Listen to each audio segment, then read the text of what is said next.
Je voudrais en premier lieu, et a fortiori encore plus après cette séquence émotion, m'adresser à Benoît Ludgen, notre président sortant, pour le moment particulier qu'il a offert à notre parti en ayant décidé spontanément de passer la main. Une fois encore, la décision est tombée alors que personne ne l'attendait. Durant tes 8 années de mandat, tu auras été constant dans tes convictions et surprenant dans tes décisions.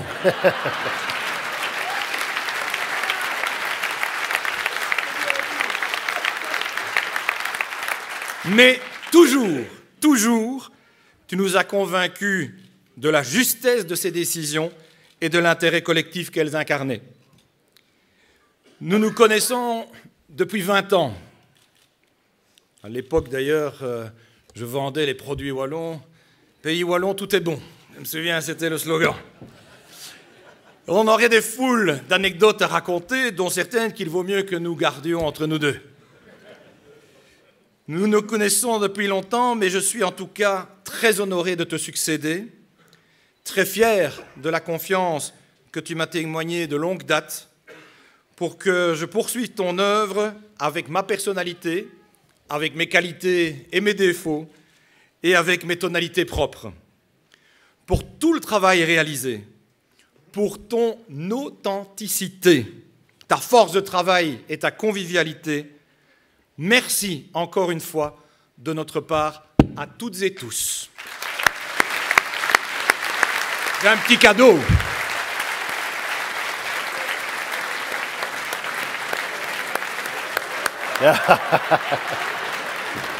Le circuit court.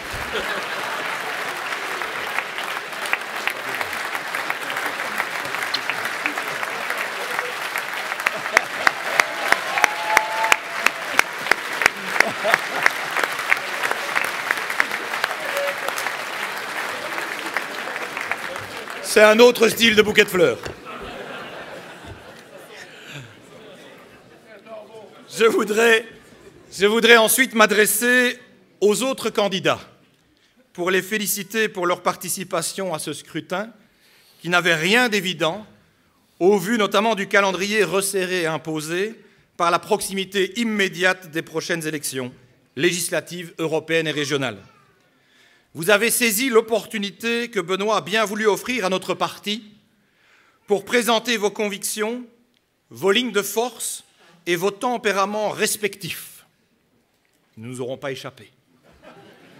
Je voudrais très sincèrement vous tirer mon chapeau pour commencer et vous dire que certains messages que vous avez voulu adresser à nos militants ne manqueront pas de m'inspirer pour l'avenir, en particulier tous ceux qui reflètent l'aspiration partagée d'une implication plus grande dans les processus de décision de notre parti. Vous méritez, vous aussi, de chaleureux applaudissements.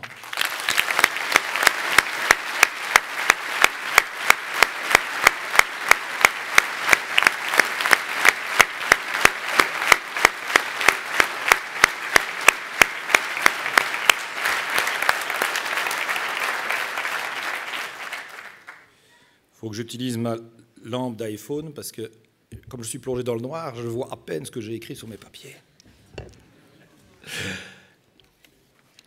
Je tiens enfin à dire un grand merci, sincère et profond, à vous toutes et tous qui m'avez accordé votre confiance, que ce soit dès le début de l'annonce de ma candidature ou à cet instant, dès lors que vous considérerez que l'intérêt collectif de notre parti nécessite qu'au-delà de nos sentiments initiaux, nous soyons désormais tous unis derrière le nouveau président élu pour défendre notre projet humaniste et le faire progresser en mai prochain. L'unité sera notre premier allié pour convaincre un maximum de citoyens de la pertinence et de la modernité de notre projet. Merci à vous, très sincèrement.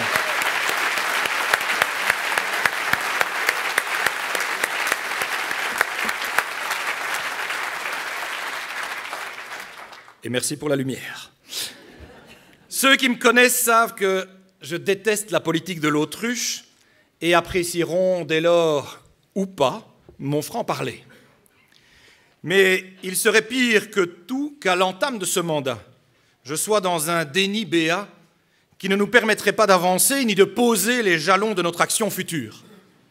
Je sais, nous savons aussi que le CDH a déjà connu des périodes plus fastes, mais Benoît a encore pu faire la démonstration que si l'air ne fait pas la chanson, les sondages ne font pas non plus les élections. Les dernières élections, justement, ont fait la démonstration qu'une fois encore, en consolidant le CDH comme troisième force politique de l'espace francophone, nous restions plus que jamais, encore et toujours, une force pour les citoyens.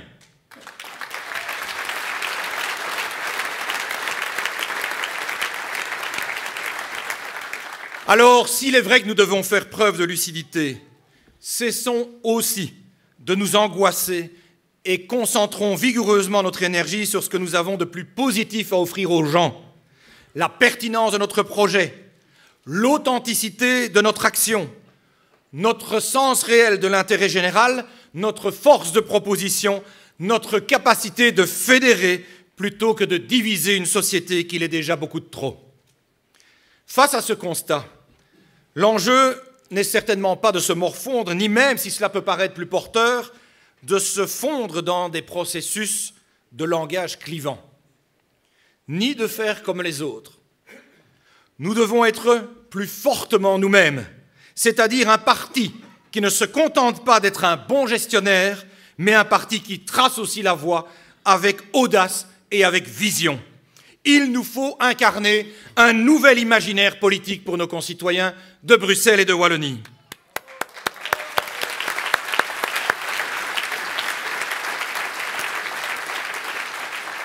Un projet qui soit enthousiasmant et porteur de sens. Un projet fédérateur et pas diviseur. C'est l'essence même du programme humaniste. L'humanisme, ce n'est pas le compromis entre des intérêts et des rapports de force. C'est la synthèse du bien commun, transcendant les corporatismes et les conservatismes. En cette période de crises multiples, qu'elles soient numériques, identitaires, sociales, environnementales, culturelles, économiques ou encore démographiques, face à toutes ces crises, nous avons besoin d'humains comme de pain. Et ces transformations sont un fait.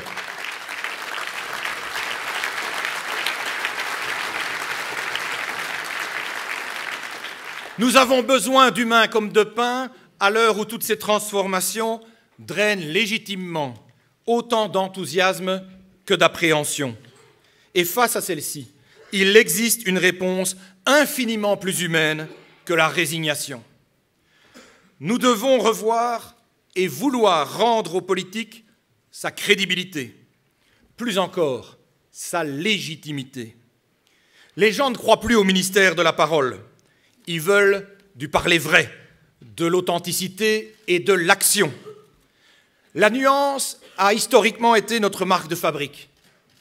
Mais hélas, à l'heure du buzz, elle n'est plus guère valorisée. Elle est assimilée à du faux fuyant, à un manque de clarté et de volontarisme. La nuance, paradoxalement, sème désormais le doute, alors qu'elle devrait toucher la raison. Hélas aussi, nous vivons désormais à une époque où l'émotion prend trop souvent le pas sur la raison. On ne saura probablement pas le changer, mais on ne doit pas pour autant hurler avec les loups. Ce serait l'antithèse du courage politique et ce serait faire le lit du populisme.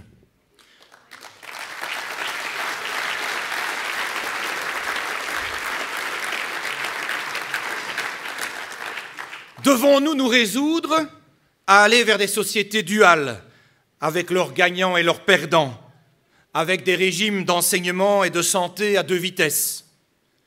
Allons-nous vers des retraites insuffisantes pour soutenir nos aînés isolés? Nous résignons-nous à la pauvreté des familles monoparentales, le plus souvent gérées par des mamans seules? La facture écologique va-t-elle encore creuser l'écart entre riches et pauvres dans les domaines de la mobilité et du logement? L'argent deviendra-t-il la mesure de toute chose dans la vie, dans toutes les activités des hommes et des femmes, le sport, la culture, le sexe, les rapports familiaux, l'accès aux addictions. Renonçons-nous à rester une civilisation où la vie de l'esprit a sa part, où l'amour reste l'idéal ultime, la valeur la plus haute dans les rapports humains. Plongés dans un univers de peur pour eux-mêmes ou leurs enfants, les citoyens aspirent à un retour de l'action politique vers les fondamentaux. Notre approche doit être résolument progressiste, authentique, juste, courageuse et s'attaquer à tout ce qui fait qu'il y a moins d'humains dans notre société et, en premier lieu, les inégalités qui minent la cohésion et refuser plus que tout une société avec ses gagnants et ses perdants. Au vu des inégalités croissantes, les citoyens sont en manque de justice et au vu de l'image détestable véhiculée à l'égard de la classe politique ensuite de divers scandales, les citoyens ont aussi une soif d'honnêteté et de réponses audacieuses aux défis de notre époque. Le CDH est ce parti juste, honnête et audacieux qu'ils attendent.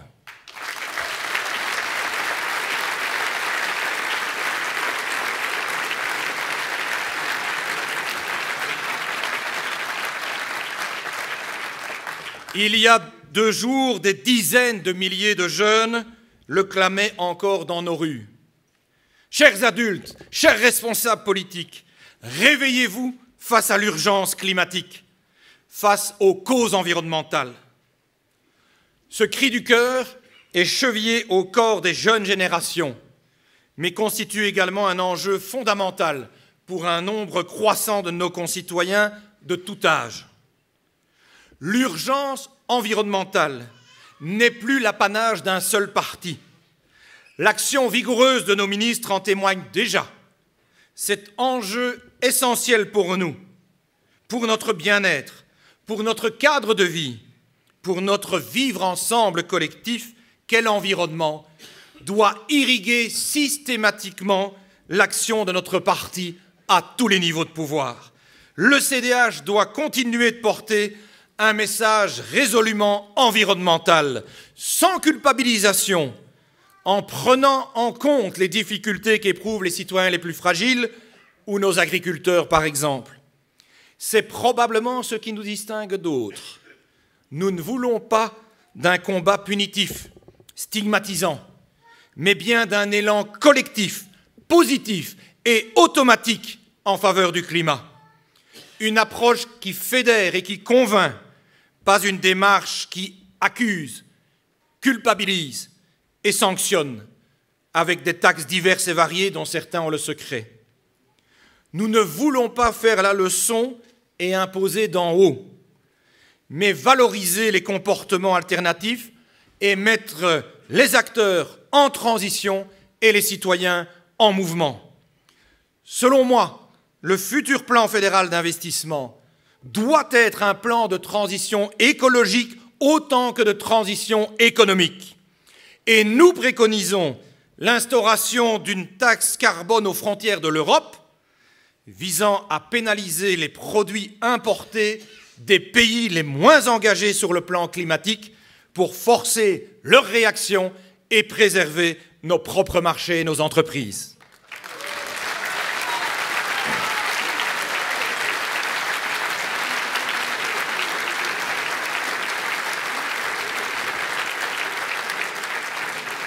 Le CDH veut agir de manière déterminée, de manière volontariste, pour l'environnement, pour la biodiversité, pour la qualité de l'air, pour une autre production alimentaire, en multipliant les actes concrets et en démontrant ainsi que l'avenir que nous construisons sera meilleur pour la qualité de vie et le bien-être de tous.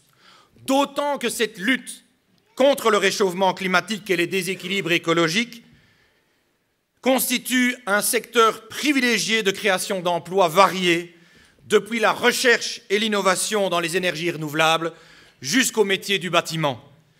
Personne ne doute que l'éducation et les familles sont des éléments constitutifs de l'ADN du CDH, personne ne doit plus jamais douter désormais qu'il en est de même des causes environnementales.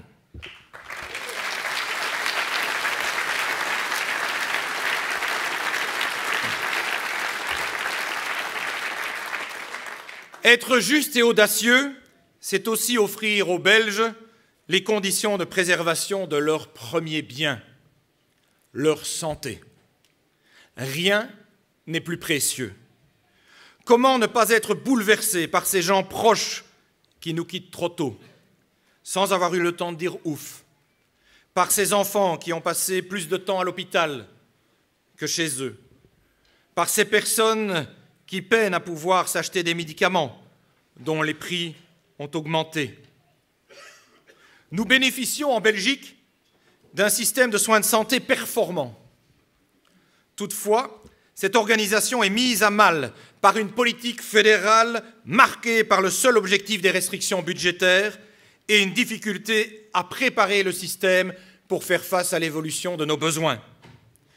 Pour le CDH, il est indispensable de faire évoluer la médecine afin de mieux répondre partout sur le territoire aux besoins exprimés par nos citoyens. Nous devons aussi assurer la meilleure qualité des soins et les rendre accessibles à tous. Si le CDH est amené à débattre autour d'une table de négociation pour de futures majorités, il est évident que l'une des revendications sera le refinancement des soins de santé et une politique volontariste de soutien à ceux qui bénéficient des soins et aussi à ceux qui les prodiguent.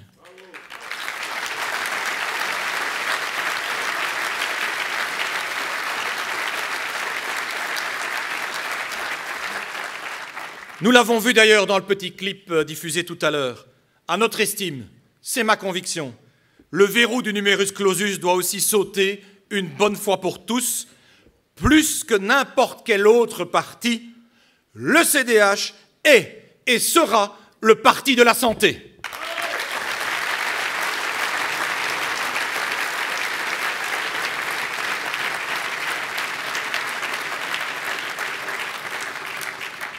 Être juste et honnête, chers amis, c'est peut-être d'abord et avant tout être attentif aux plus fragiles.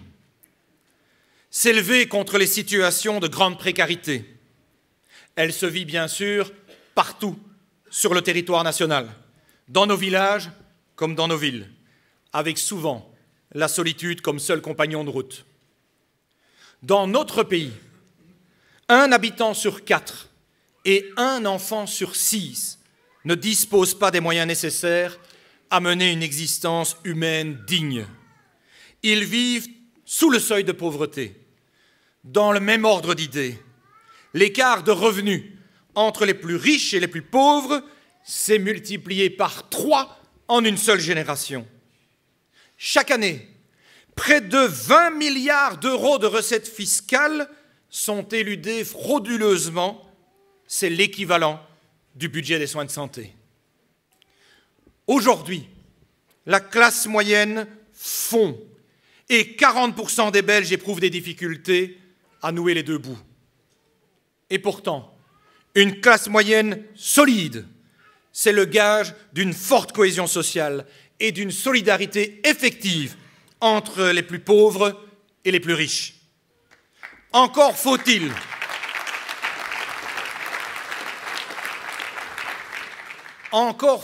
que cette classe moyenne cesse d'avoir le sentiment d'être la vache à lait de toutes les politiques, en donnant l'impression qu'on ne soutient toujours que les allocataires sociaux, en oubliant qu'un grand nombre de travailleurs peinent eux-mêmes à nouer les deux bouts, et en évitant aussi de se mettre à dos par des mesures qui déplairaient aux plus riches, donnant là aussi le sentiment qu'on cherche toujours à préserver leur patrimoine. Cette classe moyenne souffre. Il nous faut l'entendre, et c'est d'ailleurs souvent elle qui est la première à endosser un gilet jaune. Il ne faut surtout pas mépriser les messages qui nous sont adressés. mais les écouter attentivement. Ce sont des messages de gens qui viennent de territoires délaissés, selon eux, surtout par les services publics. Or, notre ruralité ne doit pas être méprisée. Notre ruralité doit au contraire être source de fierté et d'opportunité. Le bon sens agricole que l'on y retrouve fréquemment doit être réhabilité. Il est devenu une denrée trop rare en politique et pourtant si précieuse.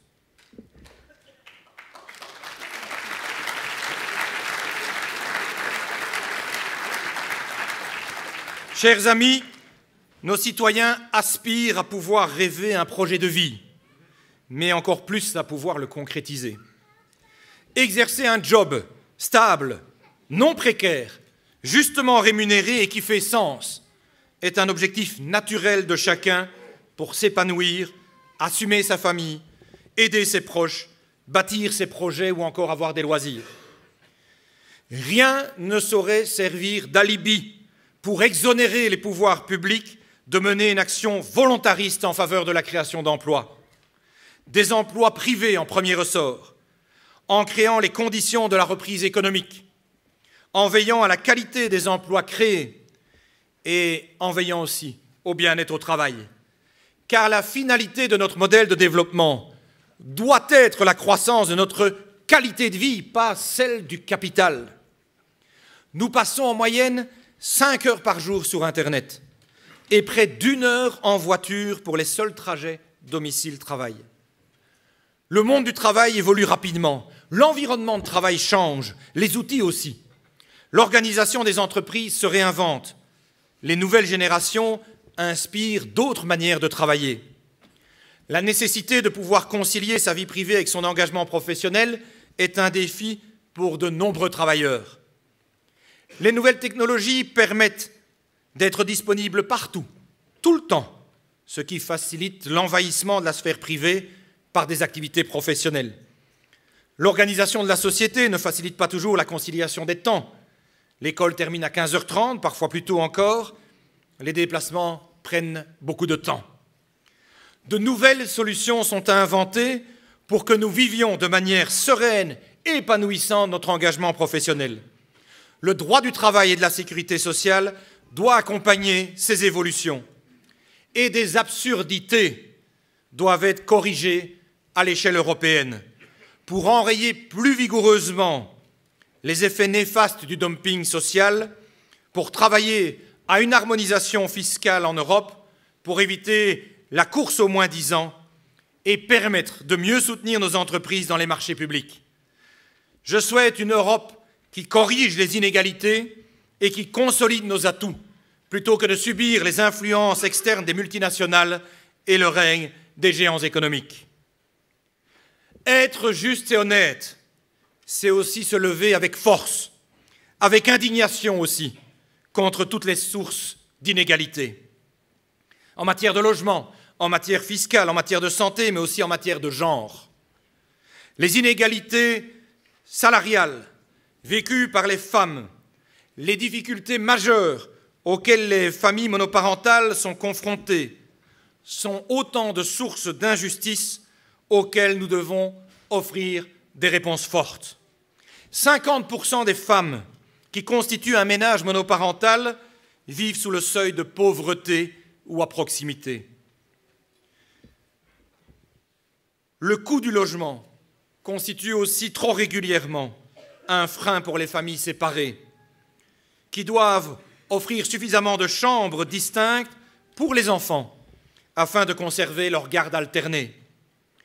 Quand les revenus ne le permettent pas, c'est toute la chaîne parents-enfants qui s'en trouve fragilisée et parfois même brisée. Le CDH a toujours été à la pointe en matière de combat pour les femmes. Les discriminations ou les agressions de toute nature qu'elles subissent doivent être enrayées de manière déterminée.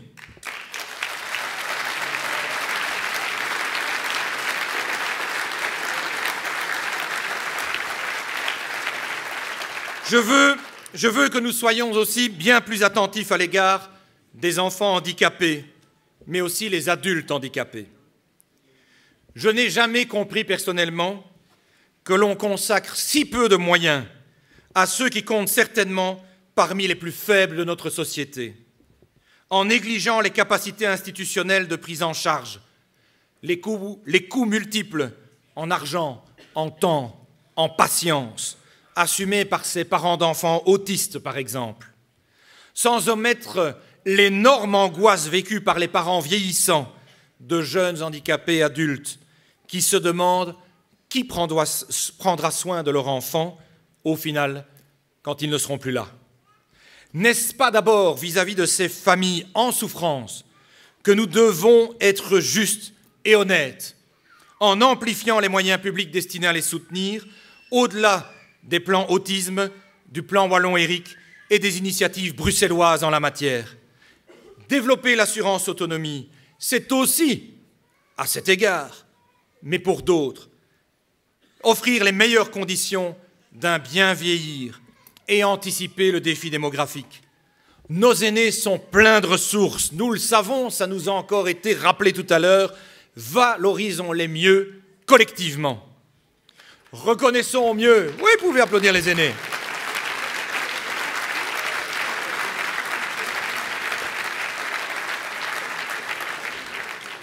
Reconnaissons mieux d'ailleurs le travail réalisé au service de la communauté, dans la fonction publique ou le secteur non marchand. Tous ces travailleurs créent de la valeur ajoutée collective. Arrêtons de caricaturer les fonctionnaires et de ne pas suffisamment valoriser le secteur associatif. Ils exercent des tâches essentielles au vivre ensemble et en ce sens, la réforme des points APE qui se profile en Wallonie doit impérativement apporter tous les apaisements nécessaires car le CDH ne cautionnera aucune réforme qui blesserait les intérêts du secteur non marchand.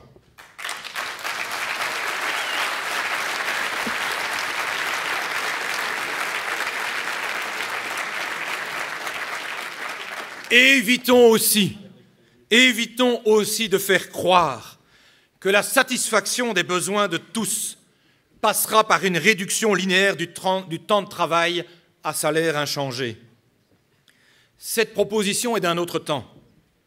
Comment convaincre les entreprises d'investir dans nos régions dont le coût de la main-d'œuvre représente déjà un handicap de compétitivité, en allant dire au monde qu'investir en Wallonie ou à Bruxelles, c'est payer 5 jours des gens qui n'en travailleraient que 4.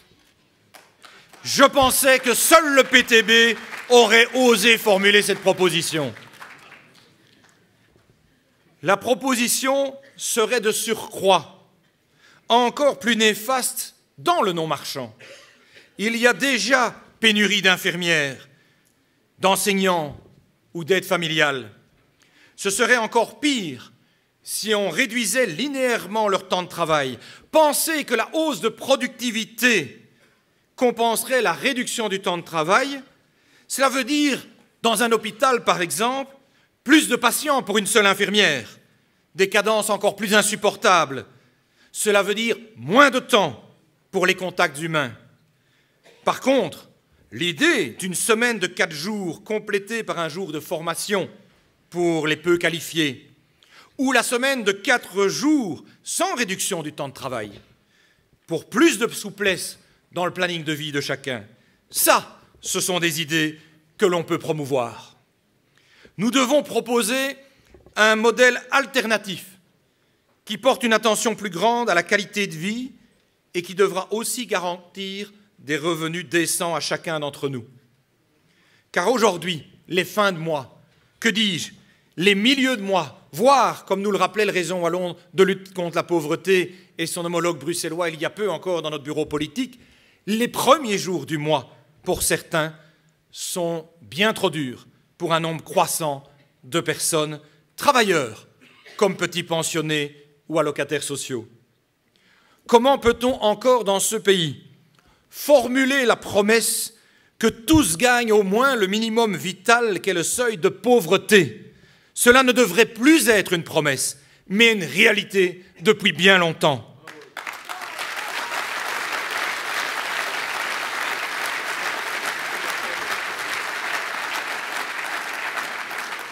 Le CDH veut résolument travailler à la fois sur la qualité de vie et sur le niveau de vie.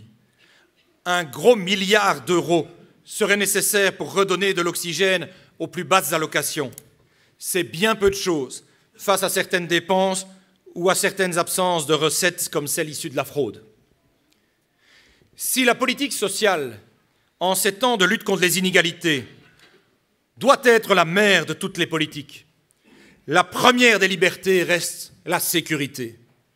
Pour la garantir, il faut investir de manière pertinente dans nos services de police. La norme KUL est complètement dépassée et elle doit être revue pour offrir à nos citoyens une véritable police de proximité efficace. Les actes d'incivisme doivent être combattus et la justice doit enfin être reconsidérée. Il n'y a probablement pas dans ce royaume, depuis 20 ans, et singulièrement pour une compétence régalienne, de politique publique qui ait été autant négligée. La justice est malade de ses manques de moyens humains et informatiques, immobiliers aussi, et pourtant, c'est aussi le quotidien des citoyens, puisque ce sont eux les premiers impactés en raison de décisions qui traînent, qui leur compliquent parfois la vie, qui alimentent leur sentiment de révolte ou qui ne pensent pas les plaies ouvertes.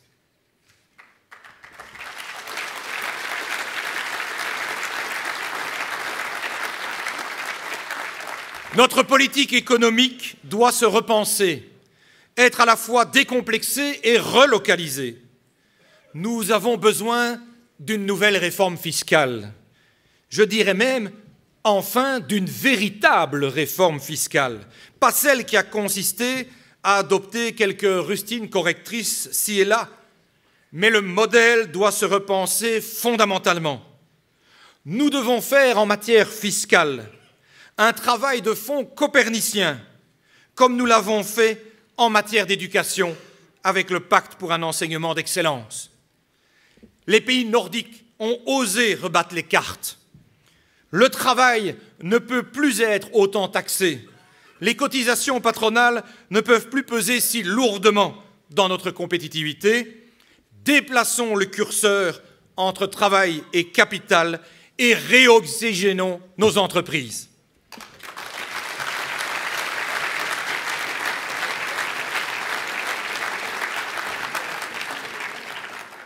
Réhabilitons aussi la réussite et le sens de l'effort.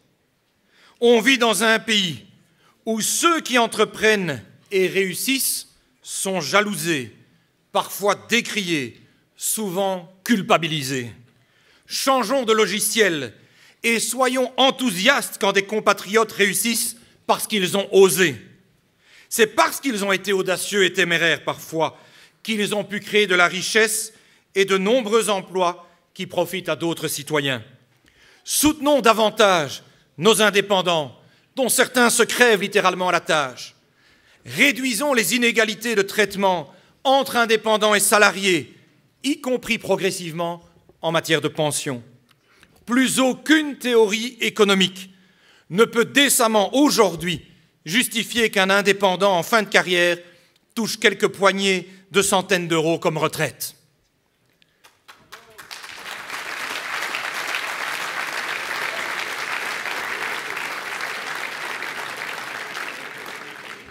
Si, comme je le disais tout à l'heure, la ruralité ne doit pas être méprisée,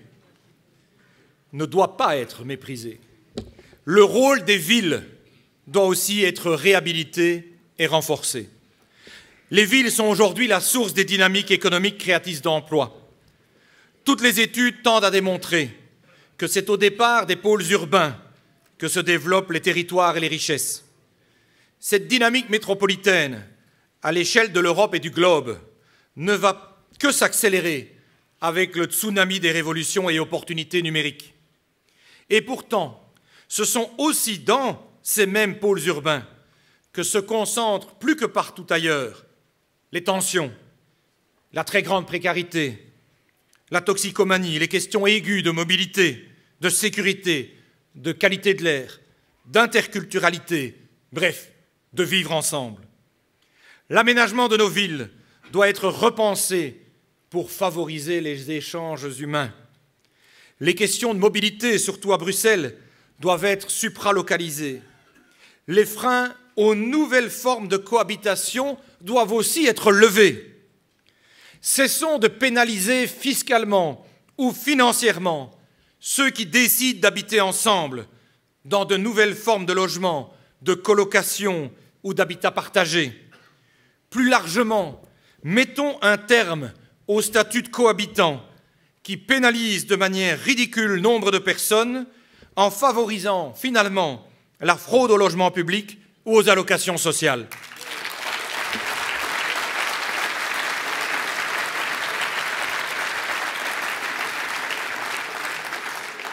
Ce statut de cohabitant est finalement d'un autre temps. Soyons résolument en faveur de l'individualisation des droits sans pénaliser les situations historiques comme les pensions de veuves par exemple. C'est aussi dans les villes que se vivent de manière plus aiguë les questions de diversité, souvent avec beaucoup de valeur ajoutée, parfois aussi, reconnaissons-le, avec appréhension, tension ou rejet. Cette diversité est pourtant un puissant adjuvant à notre démocratie et un facteur de réussite clé, bien plus qu'un élément de contrainte. Le CDH est un parti ouvert sur le monde, qui cherche depuis toujours à rassembler sur des valeurs communes, tout en respectant les convictions de chacun. Il faut permettre à chaque personne de trouver sa place, tout en restant intransigeant sur le respect des valeurs, de nos valeurs. Puiser dans l'héritage judéo-chrétien de la vieille Europe que nous n'avons aucune raison non plus de renier. Ces valeurs sont celles de la fraternité, de la générosité, de la responsabilité. Elles sont par nature des valeurs ouvertes et compatibles avec d'autres courants de pensée. Mais elles méritent aussi d'être respectées par les autres et pas battues en brèche par ceux qui estiment, dans une démarche de radicalisme à combattre, qu'elles doivent se soumettre.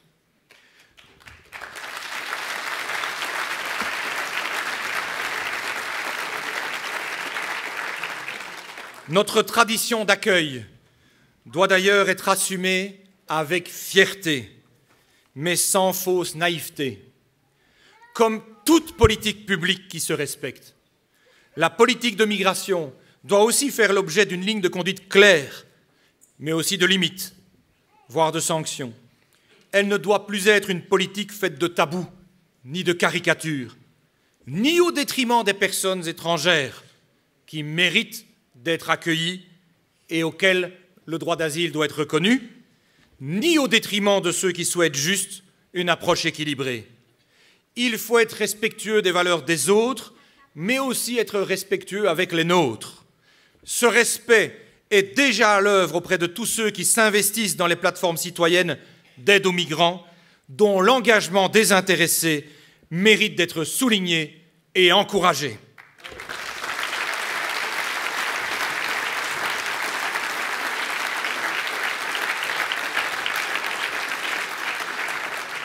Chers amis, être juste et audacieux envers nos concitoyens, c'est aussi reconnaître que nos politiques publiques doivent être plus efficaces, simplifiées, plus compréhensibles.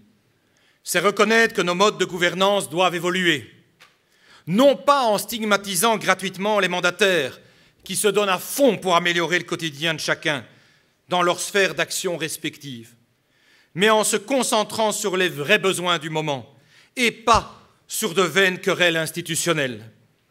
Certains voudraient remettre ces dossiers à l'agenda. Ils le feront d'ailleurs. La NVA a été très claire à cet égard.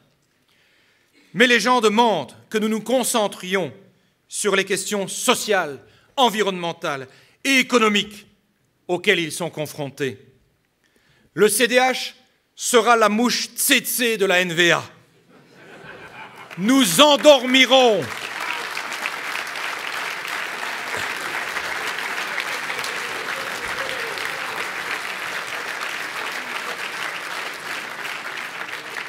Le CDH sera la mouche tsetse de la NVA car nous endormirons les volontés séparatistes qu'elle affiche, nous redresserons la situation socio-économique de la Wallonie et de Bruxelles pour définitivement tuer ses aspirations autonomistes.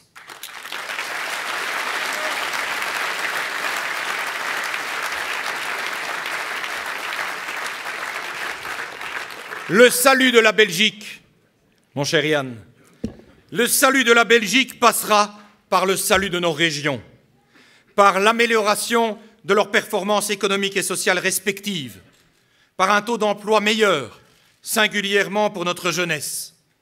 La formation doit être au cœur de nos préoccupations. Bruxelles et la Wallonie sont confrontés à des défis similaires dans bien des domaines, mais aussi à des particularités qui s'accommodent mal d'une approche homogène de ces territoires. Ces spécificités doivent être mieux reconnues au travers notamment des politiques déployées depuis la Fédération Wallonie-Bruxelles, appelées naturellement à connaître des mutations pour mieux rencontrer ces besoins régionaux. Pour convaincre les électeurs de Wallonie, de Bruxelles, de sa périphérie et de Oost-Belgen, de notre incontestable plus-value pour répondre aux enjeux cruciaux de la vie de chacun. Il ne faut pas chercher à copier quiconque. Il faut davantage assumer d'être nous-mêmes des gens authentiques, pleins de volonté, sincèrement altruistes et désireux que tout le monde, et pas seulement certains segments de la population, progresse vers une situation de bien-être collectif et personnel.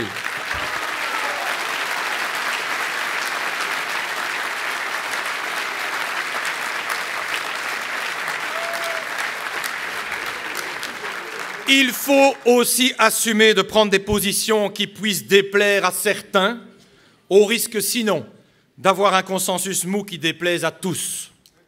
Le futur programme électoral que nous proposerons en sera le reflet. Chers amis, j'en termine.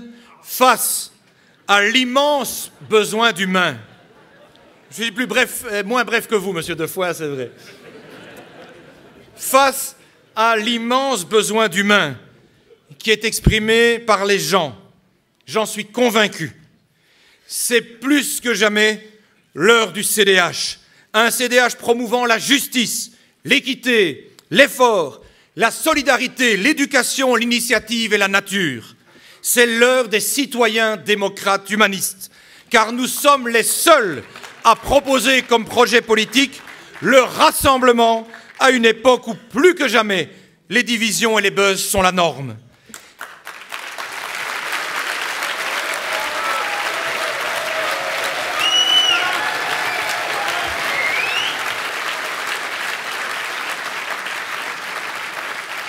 Chers amis, il est temps de rassembler et de fédérer, y compris de part et d'autre de notre frontière linguistique.